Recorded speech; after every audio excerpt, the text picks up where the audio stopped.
Challenge ও সীমাবদ্ধতার মধ্যেও commission ভালো নির্বাচনের প্রত্যাশা করছে বলে জানিয়েছেন ইসি আবুল ফজল মোহাম্মদ সানাউল্লাহ।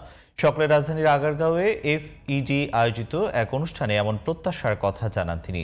এদিকে বিকেলে সিইসির সাথে সাক্ষাৎ শেষে জামায়াতের পক্ষ থেকে বলা হয়, এখনো নির্বাচনের লেভেল প্লেইং ফিল্ড তৈরি হয়নি। আরও জানাচ্ছেন শাহরিয়ার বাঁধন।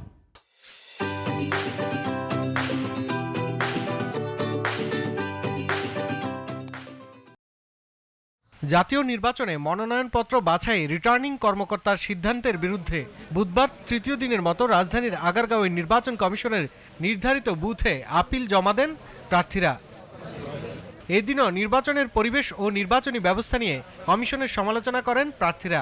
বিএনপির ধানের শীষের পক্ষ নিয়ে যে মনোনয়নপত্র দাখিল করেছেন, মেজর 8টি ভুল থাকা সত্ত্বেও রিটার্নিং কর্মকর্তা তাকে বৈধ ঘোষণা করেছেন। অবৈধ মনোনয়ন তারা বৈধ করবে, আর সামান্য ত্রুটির জন্য আমার মনোনয়ন তারা এখানে আসতে আমাকে বাধ্য করেছে। নির্বাচনের পরিবেশ আগের থেকে একটু ভালো মনে হচ্ছে, তবে আইনশৃঙ্খলা পরিস্থিতি সরকার দেখবেন। প্রত্যাশা সেটা হচ্ছে যে অবাধ, সুষ্ঠু, নিরপেক্ষ একটা নির্বাচন হোক। সরকারের আবেদন থাকবে যে আমাদের নির্বাচনের সময় যাতে মানুষ সুষ্ঠুভাবে, সুন্দরভাবে, সুন্দর পরিবেশে নিরাপত্তার সাথে ভোট দিতে পারে। বিকেলে নির্বাচন কমিশনের সাথে সাক্ষাৎ করেন জামায়াতে ইসলামের প্রতিনিধি দল।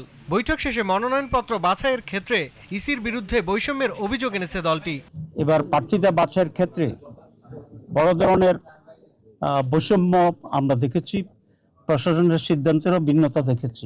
লেভেল প্লেইং ফিল্ড এখন নাই মাঠে, কোন একটি দলকে ব্যাপক প্রচারণা দিচ্ছে। এর আগে আগারগাঁওয়ের এনজিও বিষয়ক ব্যুরোতে AFID আয়োজিত এক অনুষ্ঠানে নির্বাচন কমিশনার সানাউল্লাহ বলেন, ভেঙে পড়া নির্বাচন ব্যবস্থাকে ভালোর দিকে নিতে কাজ করছে তারা।